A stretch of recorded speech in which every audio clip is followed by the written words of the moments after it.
What's up, everybody? Jay Plays here.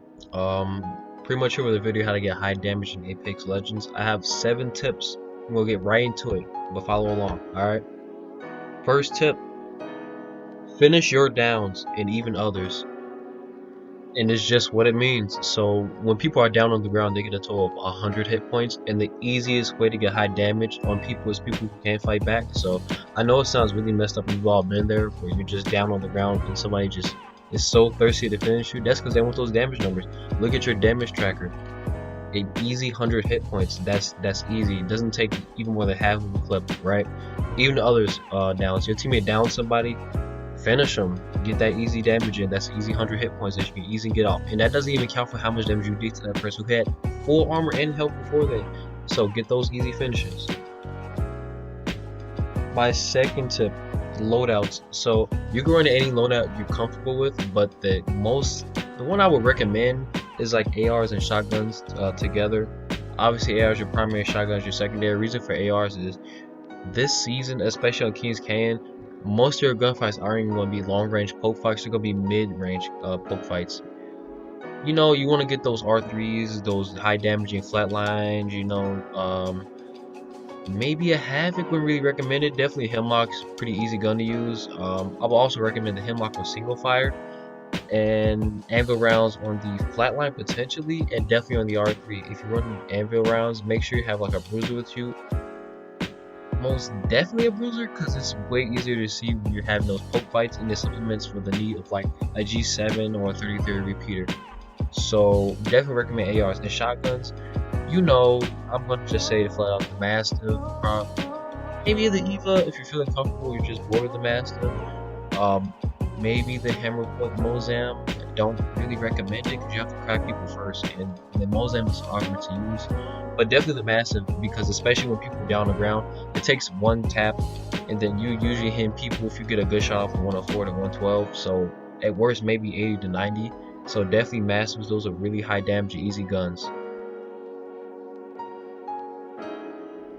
My third tip on the list is push, push, push. I know when we typically drop, you wanna, get your loot in, good loot session in, get your armor, get your badge, get your ammo and your guns. But especially because of the new addition of the anniversary event game mode, they've buffed all the like attachments, the good guns you get. So I'm finding a lot of R3s. Even alternators are good off rip, right? So definitely don't loot more than 25 seconds. I'm gonna say alright. Don't loot more than 25 seconds if you don't land contested, and push the closest gunfire you hear, and land near teams that you know. Land around hot zone, definitely land around hot zone. Olympus, land around boxing ring, Kings Canyon. To be honest, the new area is where swamps used to be. Land around there. Usually, most times, like 3 to 4 teams land there off rip, and you're probably gonna get third party to push if you survive long enough. So good luck with that. And whatever legend you pick is going to really play into factor of that. So like fast legends like Bloodhound, when you ult to push a gunfight like a third party. Octane is the #1. Pathfinder's up there, Horizon. Mobility legends really rule when it comes to push, push, and push. So definitely keep that up.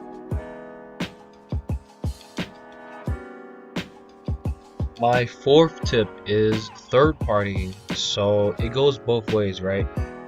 You definitely want to be on the good side of the third party. Really want third partying those fights. So that kind of plays into what I say about push, push, and push. So off rip, when you hear that gunfire, go in and get those easy shots off when people don't even know you're there.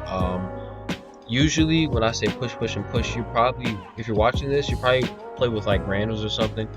Push, push, and push and third party and go hand in hand, because you can see on the outside with those ARs that you picked up and get those easy like clips in, those easy pokes in.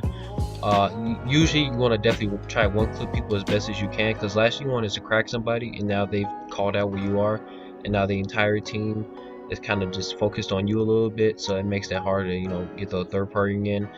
When you third party, make sure you also, like I said, which goes back to the first tip, finish your downs and other people's downs most definitely.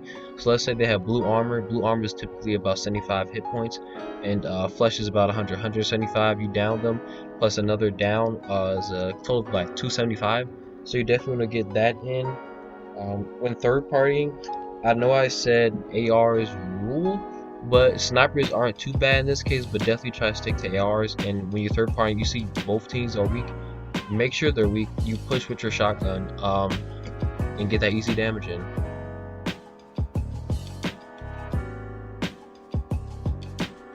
My fifth tip is high damage legends. So typically when I think of high damage legends, the first two to pop to my mind are definitely, I'd say, Fuse, because all his abilities are oriented around basically dealing damage and pressuring teams, and Octane because he can push really well, and his straight speed and his jump pad to full send and disengage.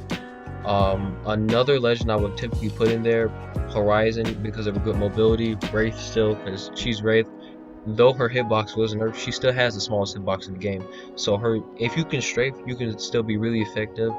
Bangalore, your third party, you ult them, you get good strafing, caustic. A lot of legends are really good damage dealers.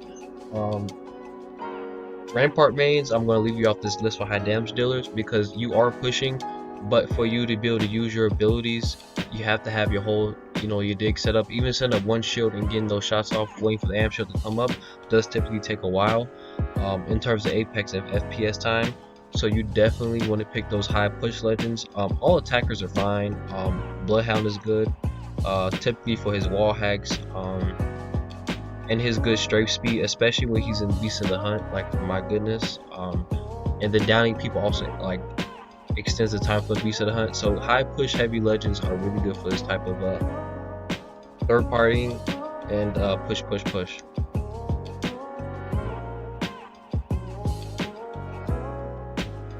So sixth tip, damage farming. So typically damage farming comes in the form of mid to late game. You're not going to get any damage farming really at all early game.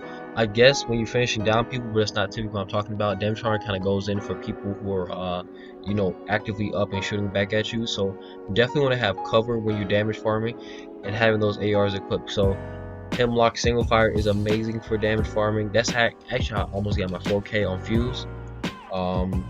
G7s are actually good for damage farming, though I left them off this list for ARs. R3s are good. We have anvil rounds. Flatlines are good too. When I think of damage farming, I typically think of poke fights, especially too. But if you're like those active rapid fire gunfights, damage farming on like the right people can be really good for you. Especially if you let them consistently get their reses off. You just don't completely full send them. You just keep them really pressured. So if they're behind the rock and have lifeline, don't be afraid to let lifeline get her reses off. When the lifeline pokes you, crack her. You don't down her. You let the other people poke out. You do your damage. You damage farm. You can typically back off depending on the skill level of the people. So if they're pretty low skill, you can tell by their movement, the way they move and they shoot. You typically can back off depending on how they play. I've seen a lot full send and push because they're pretty upset, but it's all up to you.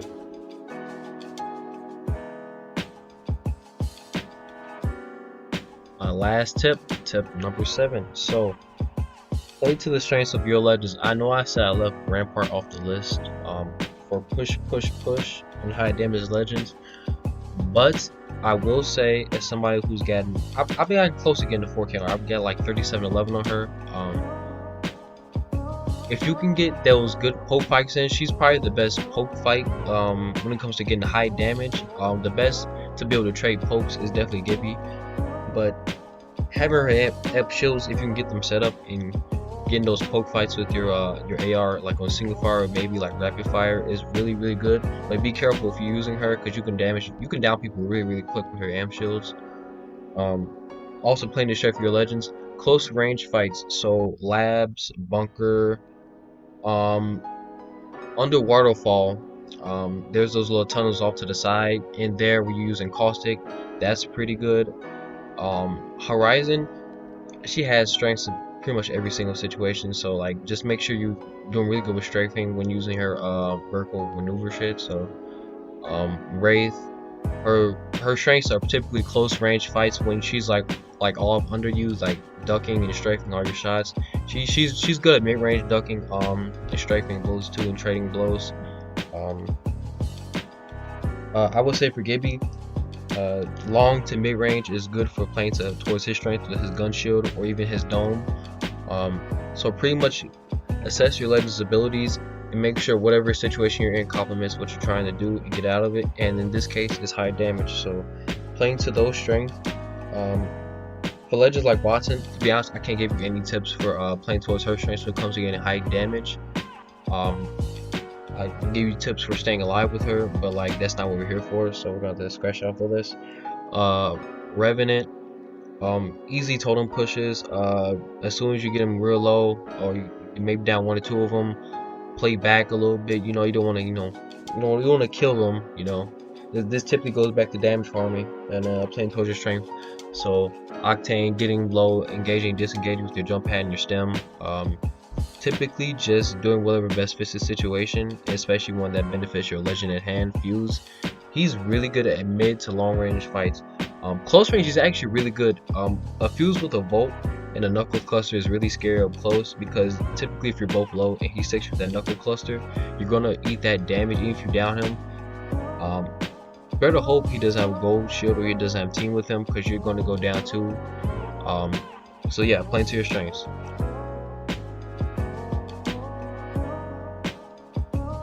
So everybody, that's it for the Apex tips, for high damage. I'll probably put out a video telling you how to improve in general when it comes to game sense, aiming, and things like that.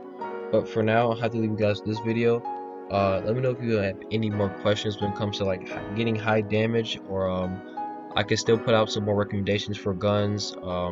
Typically try to stick to guns that you're comfortable with. Get comfortable with ARs. Definitely get comfortable with ARs. They're the best way to get damage on maps like Kings Canyon.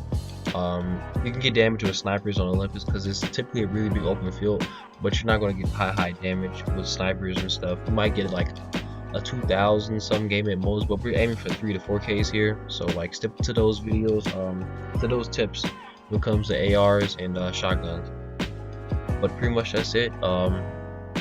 Yeah, let me know if you have any questions. Jay Plays out.